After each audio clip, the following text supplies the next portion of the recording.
Bonjour à tous et merci de suivre ce 6h30.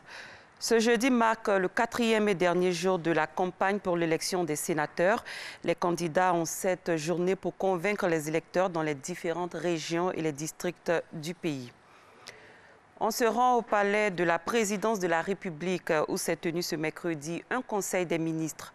Au nombre des décisions, on note la création d'un consulat général de la République de Côte d'Ivoire à Lyon en France et la reprise par l'État du règlement de la dette intérieure.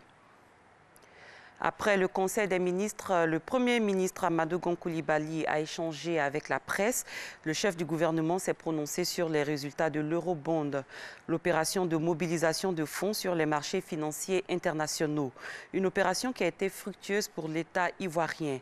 Après avoir présenté donc les résultats de l'Eurobond 2018, le Premier ministre a répondu aux questions des journalistes. On en parle avec Mama Traoré. C'est le deuxième Eurobond que le gouvernement d'Amadou Gon Coulibaly réalise avec succès en moins d'un an. Pour autant, cette prouesse emmène à s'interroger si la Côte d'Ivoire ne s'expose pas à un risque de surendettement. Face à une telle inquiétude, le Premier ministre Amadou Gon Coulibaly rassure l'opinion publique.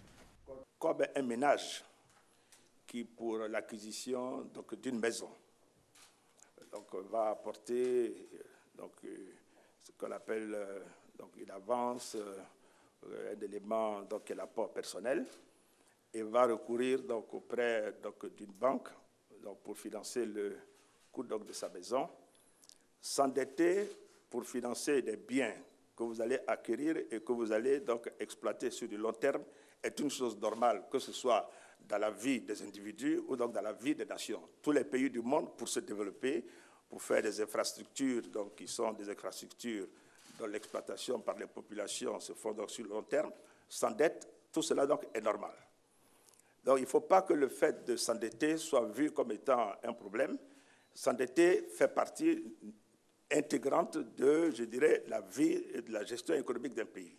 Le stock de la dette sur la richesse qui est le PIB ne doit pas excéder 70%. Ça, c'est la norme au niveau de l'UEMOA. Nous, en tant que Côte d'Ivoire, nous sommes aujourd'hui à 42,6%. À la fin de l'année 2018, nous serons donc à un peu plus de 43%, donc il y a une augmentation de 0,6%, ce qui est une augmentation qui est modérée. Deuxièmement, les bailleurs mesurent également la soutenabilité de la dette par un autre critère qui est le service de la dette ramené aux recettes fiscales, c'est-à-dire vos recettes propres. On voit le service de la dette, ce que vous aurez à payer annuellement au niveau de la dette, on les ramène à vos recettes propres, donc les recettes fiscales.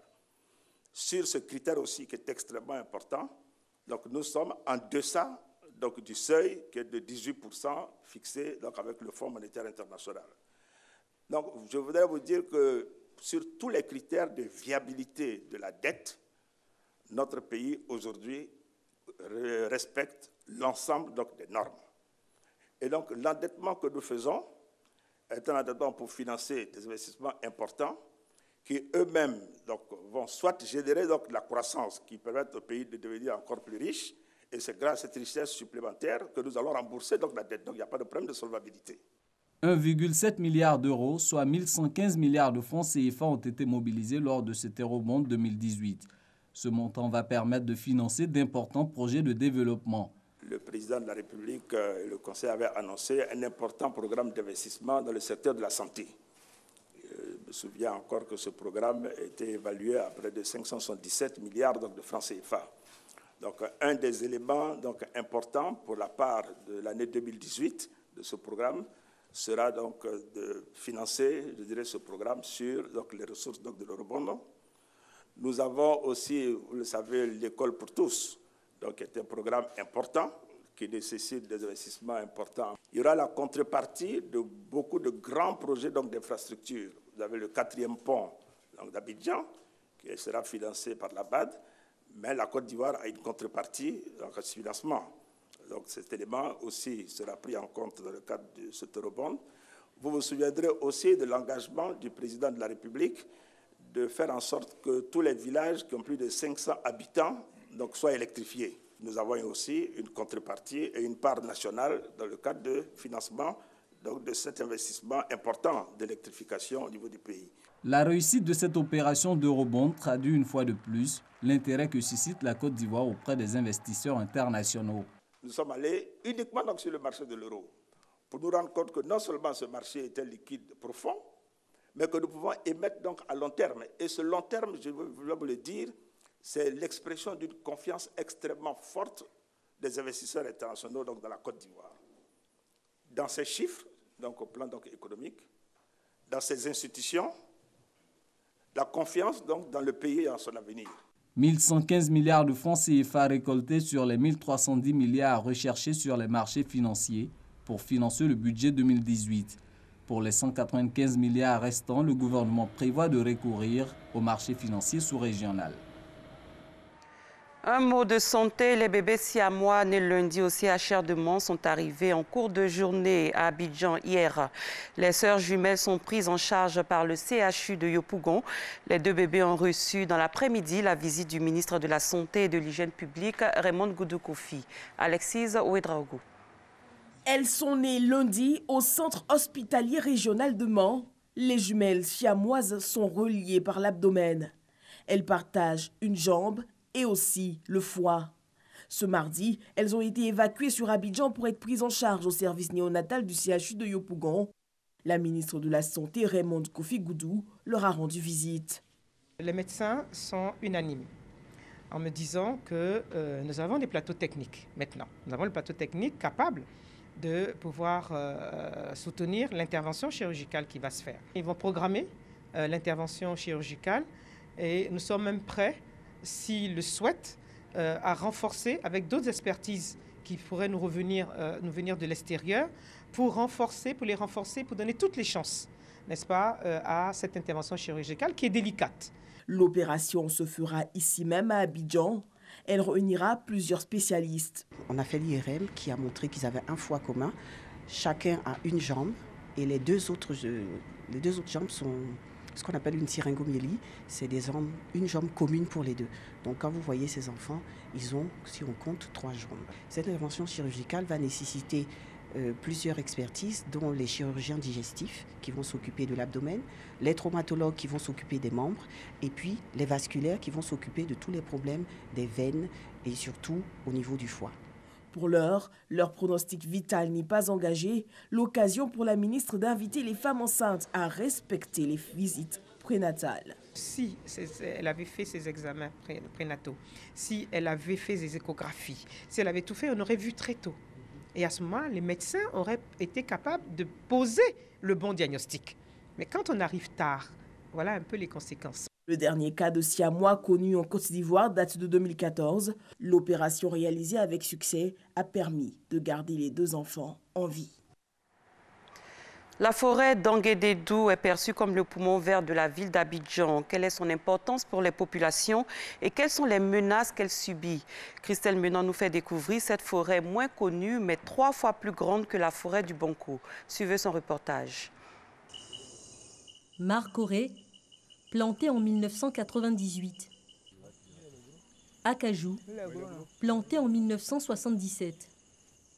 Des essences rares, encore visibles dans la forêt d'Anguédédou.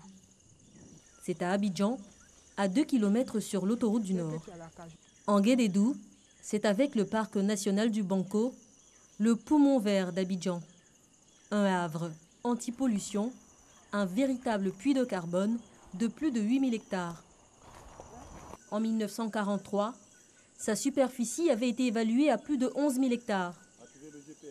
Aujourd'hui, le couvert forestier d'Anguédédou n'est que de 36%. Le pourcentage restant est dédié à des plantations industrielles et à la recherche. La forêt d'Anguédédou est menacée. Pollution par les eaux usées provenant surtout de la zone industrielle de Yopougon.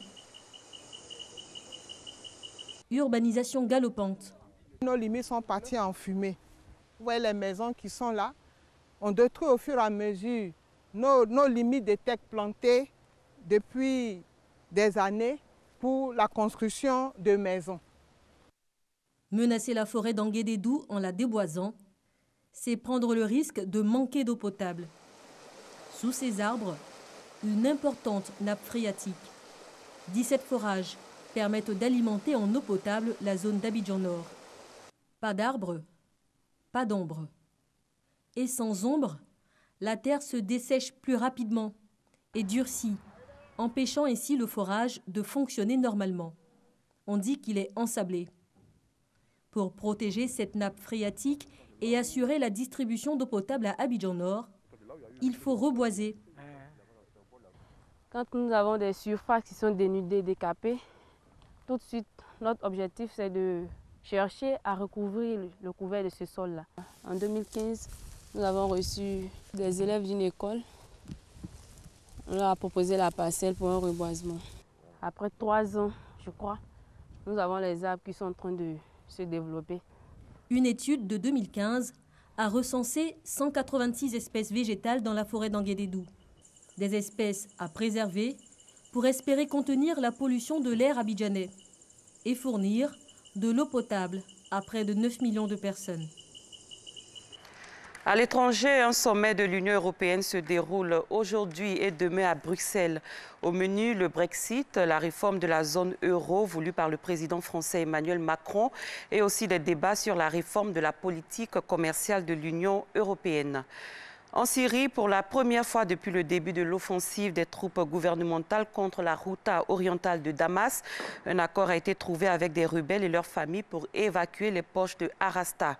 Le groupe islamiste Ahrar al-Sham a confirmé que ses combattants quitteraient le cercle réduit encerclé pour la province d'Idlib. C'est la fin de ce 6h30. Merci de l'avoir suivi. Très bon début de journée à tous et à toutes.